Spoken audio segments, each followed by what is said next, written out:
course, he's 74. And it really hit home with me whenever I seen him start to slow down. Mm-hmm.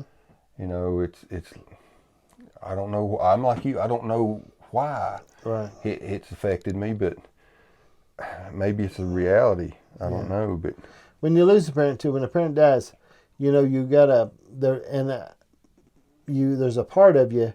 And my dad was such a big part of my life. Mm-hmm. We talked every day. We worked together in the mines.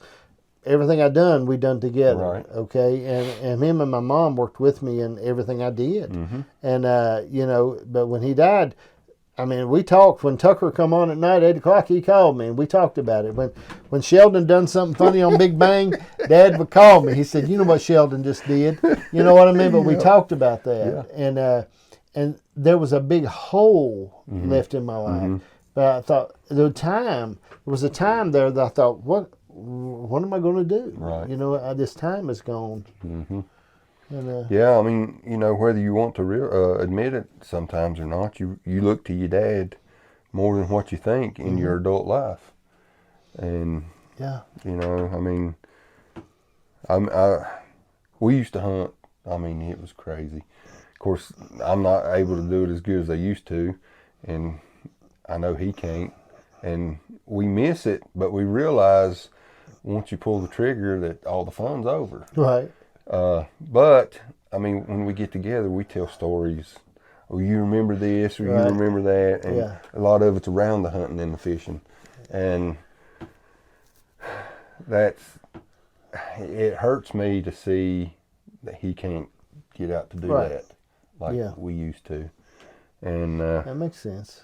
So I just know, I mean, you look at your dad like Superman, you know, the hero. Mm-hmm. And ain't nobody any tougher, stronger than your dad. And I guess I seen a weakness. Mm-hmm. And, you know, I guess it just floored me in such a way that I just don't know how to handle it. Right.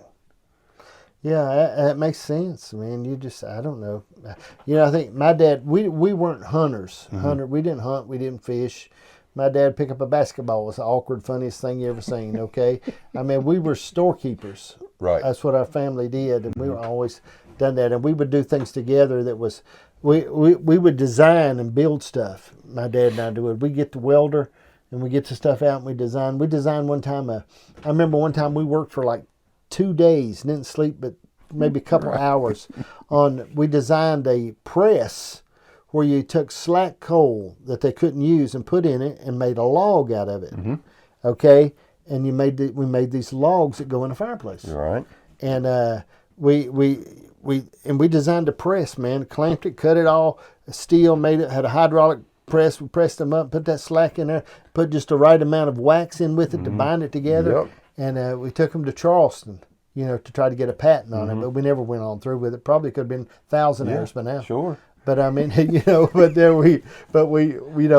everything we done like that. Mm-hmm. You know, I can remember we worked in the mines together. One time we had a situation we went into and had financial was tough, and we went to work for Gordon Klein up there for him, and we were making $10 an hour working the third shift, and Gordon would give us all the house coal we could haul home. Yeah.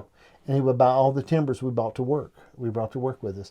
So we would bump the rib and bring a house coal out, load it in our truck. And Mom would have orders waiting when we got home, and of people that needed a house coal. Mm-hmm. Then we'd go to the woods with them $99 home lights. Okay, but they were good back then. We'd run them home lights so there was nothing left of them. Mm-hmm.